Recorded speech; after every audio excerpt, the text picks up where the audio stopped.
رانا صاحب بات یہ ہے بیٹے کہ یہ سوال آج سے 15 سے 20 سال ہو گئے میرے پاس آیا تھا. حضرت داتا گنج بخش رحمۃ اللہ علیہ سوال و جواب کی نشست میں، بلکہ کچھ لوگ تھے جو آئے تھے، انہوں نے کہا جی آپ کیا کہتے ہیں؟ ہم نے علماء سے پوچھا، وہ کہتے ہیں وہ جائے گا سسرال تو اس کی بیوی پر 3 طلاقیں پڑ جائیں گی. تو میں نے کہا مجھے موقع دیجئے. انہوں نے کہا اچھا چلیں ہم اگلی جمعرات کو آ جائیں گے. میں نے کہا ٹھیک ہے. وہ آ گئے.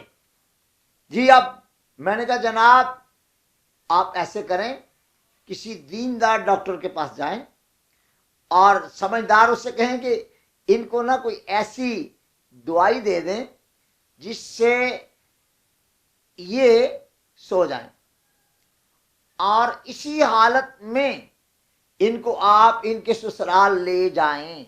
جب ان کو ہوش آئے تو یہ اپنے سسرال والے گھر میں ہوں، اور جب یہ پوچھیں گے کہ میں کہاں ہوں تو اسے بتانا کہ تم اپنے سسرال میں ہو.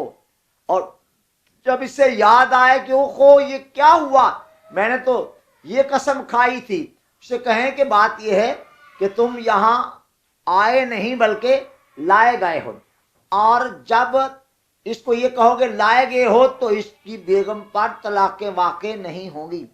مجھے علماء کی طرف سے بھی رابطے کیے گئے اور پڑھے لکھے لوگوں کی طرف سے آپ نے یہ کیسے کہہ دیا؟ میں نے کہا بات یہ ہے کہ میرے پاس اس کا قرینہ موجود ہے اور میں نے یہ اس کو اس قرینے پر قیاس کر لیا ہے، لہذا آپ بات کرنا چاہیں تو کر لیں. الحمدللہ رب العالمین.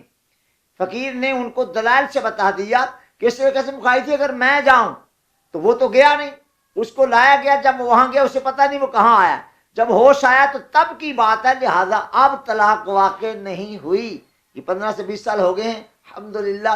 اس کے بعد بعض علماء نے کہا تھا کہ مفتی صاحب آپ یہ کیسے حل کر لیتے ہیں؟ میں نے کہا میں امام اعظم ابو حنیفہ رضی اللہ تعالیٰ عنہ کا مقلد ہوں، اور میں امام صاحب رحمت اللہ تعالیٰ علیہ رضی اللہ عنہ کے فیض سے یہ مسائل حل کر دیتا ہوں، لہذا اگر یوں لے جایا جائے تو طلاق واقع نہ ہوگی. هذا ما عندي والعلم عند الله. لائیے بیٹھے.